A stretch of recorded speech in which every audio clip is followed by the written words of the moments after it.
When the family who called you a monster came on their knees begging for help, the whole family called me heartless when I refused to donate a kidney to my cousin. Chris was the golden child, a football star. Straight A's, full scholarship. I was the weird art kid who wasted his time with paintbrushes. When Chris's kidneys started failing in his third year of high school, the family rallied around him. Fundraisers, emotional Facebook posts, I took tests. It turned out I was the perfect donor. But Chris had been abusing me since childhood. This wasn't your typical competition. It was systematic, cruel psychological torture. He convinced my middle school girlfriend to break up with me by telling her I was gay. He accidentally destroyed my art before every exhibition. He told my parents I was using drugs when I stayed late in art class. And the worst part was, he smiled and pretended to be perfect when adults were around. When I was 16, he found my sketchbook full of comic book characters. My dream was to be a graphic designer. He posted photos online with captions mocking my strange, fantastical drawings and tagged everyone at school. The humiliation was so great that in my senior year, I transferred to another school. So when his parents explained that Chris needed my kidney to live and asked if I wasn't happy to be the hero who saved him, I said, no, just no. A fight broke out in the room. How could you be so selfish? It's family. Chris's mother began to cry,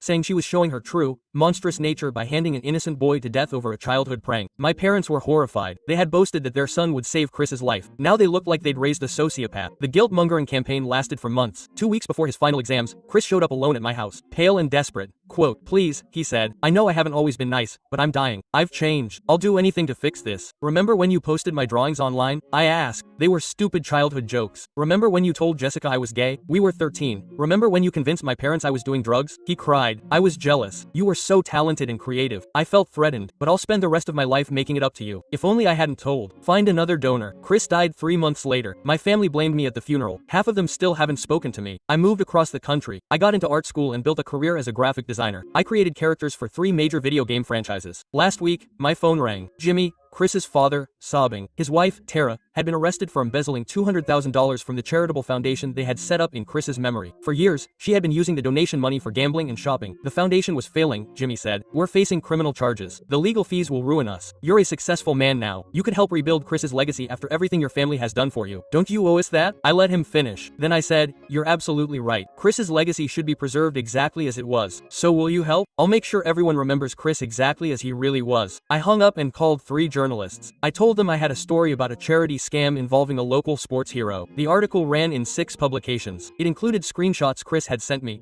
bragging about the money his mom was borrowing from the foundation. He knew about the embezzlement and thought it was hilarious. Tara got 4 years in federal prison. Jimmy lost his job and his home. The Chris Memorial Foundation was disbanded. My latest video game character is named Chris. He's a villain who pretends to be a hero by robbing orphans. The game comes out next month, and early reviews say Chris is the most realistically evil hero we've ever encountered. Yeah.